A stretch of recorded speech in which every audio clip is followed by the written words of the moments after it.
Alors, ça nous permet d'enchaîner sur ce qu'est la plateforme Arduino. On l'a déjà un petit peu vu. Cette plateforme Arduino, nous, on va la voir au travers d'une de ses versions, qui est la version d'origine, celle qui est basée sur un Atmega 328p, alors sur ce slide. Et cette version-là, en fait, elle a pas mal évolué depuis. L'intérêt, c'est que malgré les différentes versions, au niveau de la programmation, ce sera assez proche quand on va avoir d'autres solutions que celle-ci. Mais il faut savoir que voilà, la famille s'enrichit et les équipements petit à petit évoluent. Donc la famille Arduino, on en avait un peu parlé précédemment, c'est un environnement de développement plutôt orienté maker, donc plutôt amateur, même s'il est très utilisé aussi dans le monde professionnel, surtout dans des vocations qui sont des vocations de prototypage en général. On peut aussi avoir des produits qui sont basés sur des solutions Arduino, des plateformes Arduino, mais on va dire que c'est pas encore tout à fait le standard du marché. Donc c'est né en 2005, donc c'est quelque chose qui aujourd'hui a 15 ans. Donc ça a beaucoup évolué, il y a une énorme communauté derrière. La base, c'était en effet un petit microprocesseur AVR 8 bits Atmel, donc qui reste toujours présent, mais la famille s'est agrandie avec d'autres solutions qu'on va voir tout à l'heure et qui apportent plus de puissance de calcul, plus de mémoire pour augmenter les applications qui sont derrière. Cet environnement a été bien pris par beaucoup de monde, enfin, une grosse communauté qui s'est créée, entre autres parce que c'est un environnement qui est open source, donc tout est librement accessible et gratuit, ce qui n'était pas évident dans le monde de l'électronique avant Arduino, hein, il y a beaucoup de logiciels propriétaires. Bon, maintenant, tout, on peut arriver à faire de l'électronique à peu près 100% open source, euh, voilà, et donc sans avoir à payer de licence, mais au début des années 2000, c'était pas spécialement évident. Donc Arduino est arrivé là-dedans, a apporté une solution, donc ça a commencé à attirer du monde. Ça a apporté une solution assez simple, ce qui fait que ça a amené une communauté qui est pas des électroniciens, mais plutôt une communauté soit de bricoleurs, donc makers, soit une communauté d'informaticiens. Et donc ça a permis de toucher beaucoup de monde. Ce qui a permis aussi d'aider à la démocratisation d'Arduino, c'est son coût.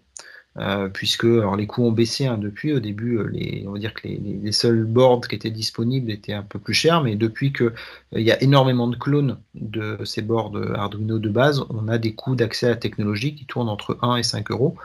Donc, ce qui fait que n'importe qui en fait peut s'acheter un Arduino et commencer à s'amuser avec. Voilà. L'autre élément qui a fait son succès, c'est que, bah, comme vous voyez sur la photo, là, les Arduino, ils ont une forme un peu particulière avec des connecteurs qui sont particuliers, qu'on voit sur les cartes et qui sont standardisés. Alors, il y a plusieurs formats, mais les formats sont standardisés, ce qui fait que si vous prenez un clone d'Arduino, vous pourrez toujours vous servir de ce qu'on appelle des hats, c'est-à-dire des circuits qui viennent se plugger par-dessus la carte principale et qui apportent des fonctions supplémentaires.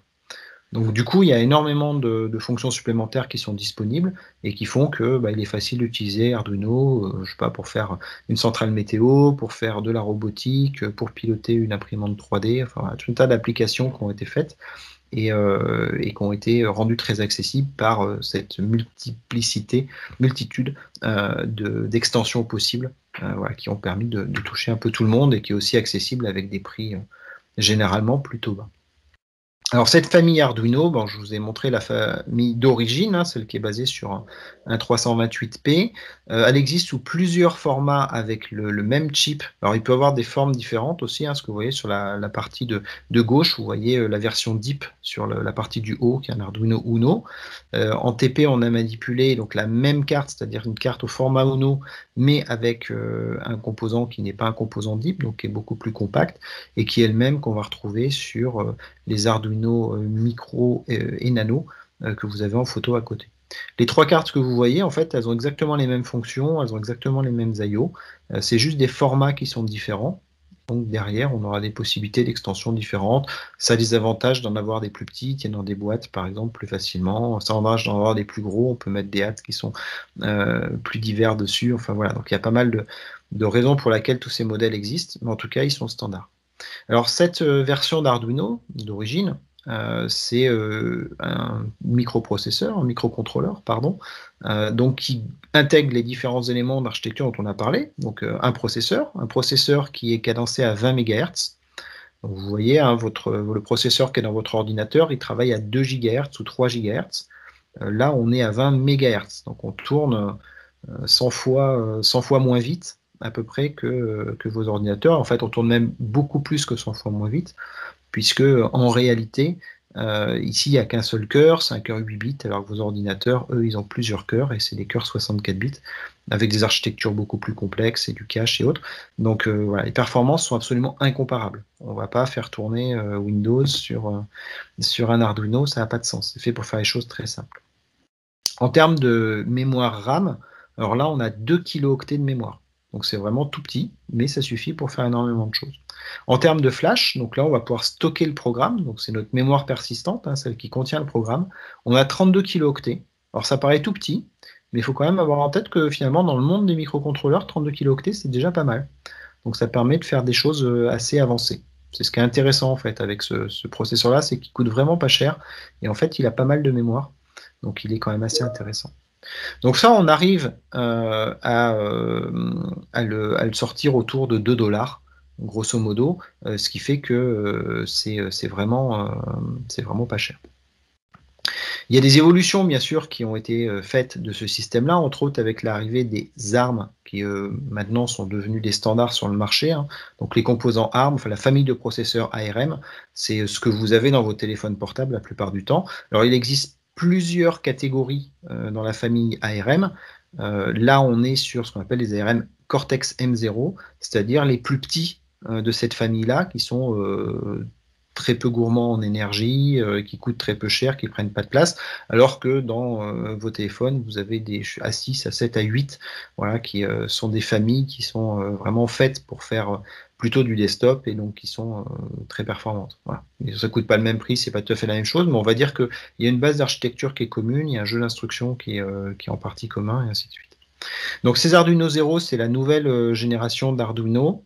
La fréquence, on a 48 MHz, c'est 2 fois plus, mais c'est pas non plus beaucoup, vous voyez. On cherchera pas hein, dans ce monde-là à essayer d'être sur 400, 500 MHz ou GHz, ça n'a pas de sens, ça consomme trop d'énergie.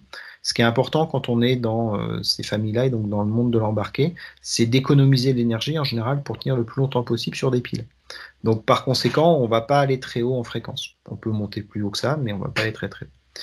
Donc 48 MHz, en RAM, cette fois on a 32 kilooctets, en flash on a 256 kilooctets, ce qui est beaucoup en fait, et on va avoir des prix sur ces cartes-là qui sont entre 8 et 15 $, grosso modo, ce qui est quand même un pas important, mais qui reste très peu cher. On a la famille des ESP32 qui est aussi très répandue. Alors tout ce que je vous montre là n'est pas exhaustif, hein. Il y a plein d'autres familles qui sont compatibles Arduino. Puis je vais citer Raspberry Pi par exemple à la fin. Mais voilà, ESP32 lui a une grosse communauté dans l'environnement Arduino parce qu'en fait ce chip là est un chip expressif qui est capable de faire du Wi-Fi et du BLE. Donc, ce qui est quand même très intéressant quand on veut faire communiquer notre petit système avec l'extérieur. Donc, si on a du Wi-Fi, ben, dedans, on peut mettre un serveur web, par exemple, et puis on peut interagir via un browser avec l'objet qu'on a créé. Donc, ça, c'est assez sympa. Et ça a été rendu assez populaire au travers de l'ESP32. Donc, qui lui est un système qui fonctionne à 160 MHz, donc on a quelque chose de plus performant, ce qui est nécessaire pour faire du Wi-Fi, par exemple, puisqu'on a besoin de faire du chiffrement, ainsi de suite. Qui contient plutôt beaucoup de RAM, parce qu'on a 512 kg de RAM, ce qui est assez énorme, qui contient aussi beaucoup de flash, 2 à 4 mégas, donc on peut faire vraiment plein de choses avec, dont stocker des images pour afficher sur une page web, donc c'est assez intéressant. Et pour un prix qui reste très bas, puisque ces solutions SP32, elles sont 3 et 4 $. Donc c'est ça qui a fait leur succès en fait, hein, c'est la possibilité d'avoir une plateforme qui est finalement assez performante à un prix qui est très faible. Petit inconvénient, ça consomme pas mal d'énergie, donc c'est assez difficile de faire des systèmes qui ont une autonomie très longue avec ce système-là. Voilà. Mais en tout cas, on peut faire des choses intéressantes. Et puis le dernier, je l'ai rajouté, alors lui, il est sorti la semaine dernière, mais c'est assez intéressant parce qu'il est déjà intégré en partie dans la communauté Arduino. C'est le Raspberry Pi Pico. Donc vous connaissez peut-être les Raspberry Pi un peu plus gros qu'on branche sous les télés, par exemple, pour faire des consoles de jeux. Ils ont sorti une version qui est une version pour l'embarquer, donc une version microcontrôleur. Qui lui est basé aussi sur un ARM M0, donc comme l'Arduino Zero, sauf que là on a un dual cœur, donc un double cœur, une fréquence à 133 MHz, et voilà, de la RAM à 264 kilooctets et 2 mégas de flash intégrés. Donc ça fait une belle machine pour un prix qui est à 4 $ aujourd'hui sur ce système-là. Voilà. Donc, le plus dur c'est d'en trouver aujourd'hui, mais en tout cas ça marche bien. Voilà. quelques-uns là. Voilà, donc là-dessus, on va pouvoir faire tourner aussi Arduino de façon à avoir un autre environnement de développement qui soit compatible, même si pour Raspberry Pi, leur objectif, c'est d'avoir leur propre SDK, donc leur propre environnement qui se développe en Python ou en C pour aller faire du développement dessus. Donc c'est un concurrent en fait à Arduino, mais c'est ça qui est intéressant avec l'écosystème Arduino, c'est que ses concurrents en fait ils les intègrent à l'intérieur de lui en permettant de s'en servir. De la même façon que le SP32, à la base Espressif ils ont aussi leur propre environnement de développement, mais pour que ce soit plus facile en fait la communauté Arduino a intégré ce chip-là dans sa solution. Et du coup, on peut le programmer soit en Arduino, soit en Espressif natif. Et ce sera pareil sur Raspberry Pi, on pourra l'utiliser avec l'environnement Arduino ou avec l'environnement Raspberry natif. Voilà. Donc voilà un peu ces familles dans ce monde-là qui sont plutôt intéressantes. Alors, je vais repasser rapidement sur la carte pour comprendre ce que c'est que la carte Arduino qu'on utilise et quels sont ses principaux éléments. Donc, notre microcontrôleur dont on a parlé tout à l'heure, c'est celui qui est ici en orange sur le circuit, c'est donc notre Atmega 328P, et donc c'est un petit composant qui va contenir tous les éléments dont on a besoin. Et on voit très bien que sur cette carte-là, on n'a pas de mémoire, on n'a pas de flash visible, on n'a pas de composants pour faire des entrées-sorties, ainsi de suite. Voilà. Tout est à l'intérieur de ce composant Atmega, donc de ce microcontrôleur. Après, sur cette carte-là, on voit en blanc toute une partie un peu conséquente qui prend de la place, qui est l'alimentation externe et la gestion de l'alimentation externe, avec, comme on a la possibilité de mettre une pile 9 volts, par exemple, dans l'alimentation, il faut qu'il y ait un système qui rabaisse la tension aux 5 volts qui sont utilisés par l'Atmega 328P. Donc on a la partie alimentation dessus. Ensuite, ce qu'on voit en vert, et puis avec à sa gauche le connecteur USB, c'est ce qui va nous permettre donc de relier la plateforme au PC pour pouvoir envoyer le programme dessus, et puis pour pouvoir interagir entre l'ordinateur et le système Arduino. Et donc derrière en vert, on a un petit composant qui lui est une interface USB vers série. En fait, c'est ce qui permet de transformer les signaux qui viennent de l'USB en signaux qui peuvent être interprétés par l'Atmega 328B qui, lui, naturellement, ne sait pas parler l'USB. Voilà. Donc, lui, c'est parler un autre type de communication qui s'appelle l'UART. Et donc, c'est un convertisseur qu'on va mettre entre les deux qui permet de parler de l'un à l'autre. Ensuite, on va avoir le bouton Reset qui permet de revenir dans un état connu. Et puis, plusieurs LED. La première qu'on voit en haut, c'est la LED built-in, donc celle qu'on peut piloter en utilisant l'entrée-sortie 13, ou l'entrée-sortie qu'on appelle built-in. Et puis on a en dessous deux autres LED, TX et RX, qui permettent de visualiser l'activité de la communication entre le PC et puis l'Arduino. Alors ce qui fait la force des Arduino, c'est la capacité de les étendre et donc de rajouter des cartes supplémentaires. Donc c'est le fait qu'il y ait tous ces hâtes dont on va parler, ces cartes d'extension qui puissent venir dessus. Et donc, on a en quelque sorte un bus, voilà, un ensemble de fils qui sont définis et qui permettent de connecter ces extensions et qui sont les connecteurs qu'on voit en noir en haut et en bas, et qui sont composés grosso modo sur la partie haute, entre autres, de ce qu'on appelle des GPIO, donc General Purpose Input Output, donc des pattes à qui en fait on peut donner différentes fonctions. Dont celle tout simplement d'envoyer du 0 ou du 5 volts, ce qu'on a fait dans le dernier TP avec pour allumer une LED. Complètement à droite, on en a deux qui sont un peu particuliers, c'est ceux qui sont reliés au port série. Donc en fait, ceux-là, ils sont reliés au câble USB qu'on a de l'autre côté, ils partent juste des deux côtés, en fait, ça part en Y de l'Atmega. Voilà, donc on peut accéder aussi à ce port série, cette UART, et on peut aussi l'utiliser si on n'est pas connecté au PC, on peut l'utiliser pour dialoguer entre plusieurs Arduino, par exemple, entre deux Arduino. Dans la partie du bas, on va avoir des connecteurs qui servent à des convertisseurs analogiques vers numériques, ça on va en parler un tout petit peu après. Donc c'est aussi une entrée spécifique. Voilà. Et puis sur la partie plus centrale en bas, on a le connecteur qui contient les alimentations. Donc on va avoir plusieurs masses qui vont permettre d'avoir une référence commune avec les extensions. Et puis on va avoir la fourniture de 5 volts qui va être issue de la carte et qui va pouvoir alimenter nos cartes externes. On peut aussi avoir du 3 volts 3. Aujourd'hui, on a peu d'électronique en 5 volts en fait. C'est un des problèmes de la plateforme Arduino, c'est qu'elle travaille, enfin historique en tout cas, elle travaille en 5 volts. Or aujourd'hui, le standard en électronique, c'est plutôt de travailler sur du 3 volts 3. Du coup, ça pose quelques petits soucis quand on veut utiliser des capteurs qui ne sont pas dans les mêmes tensions.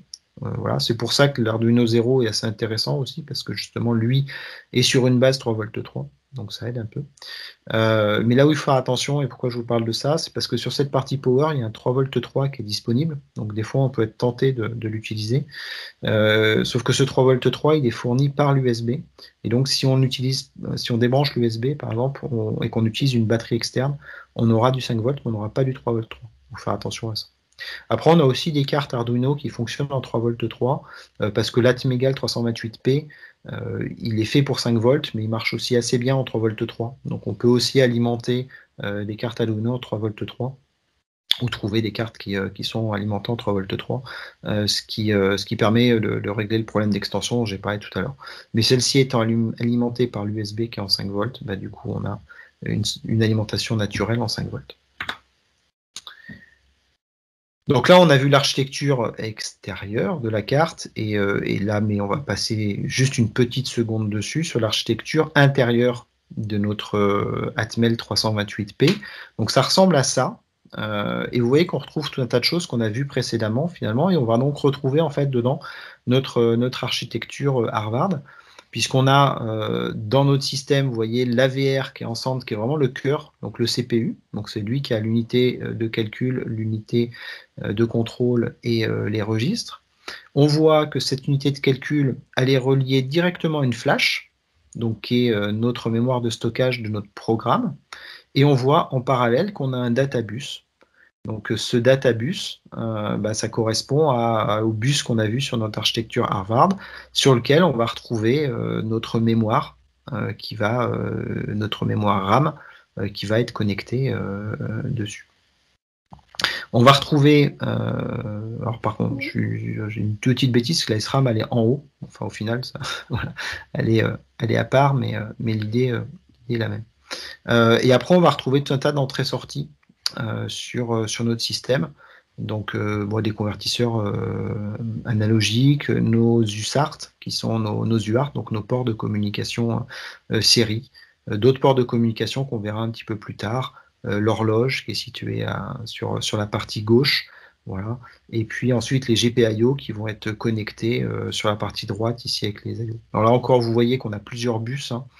Donc je me suis fait avoir parce que le databus, je m'attendais à ce que la mémoire soit dessus, mais en fait non, c'est le databus entre les différents périphériques. On voit le bus utilisé pour les entrées-sorties et puis le bus utilisé pour la mémoire. On a plusieurs bus, comme on l'a vu précédemment, parce qu'ils ont des caractéristiques un peu différentes. Le bus mémoire, par exemple, va sans doute être plus rapide que le databus qu'on a ici, qui sert à interagir avec des composants qui peuvent être un peu moins réactifs. Voilà. Donc ça, c'est une représentation plus concrète. C'est quelque chose qu'on retrouve dans ce qu'on appelle un datasheet, qui est la documentation détaillée d'un microcontrôleur ou d'un microprocesseur, et dans lequel on va trouver des informations sur chaque composant, sur comment programmer le système, et qui nous permet de comprendre son architecture interne. On n'ira pas plus loin sur cette partie-là dans ce cours. Alors ça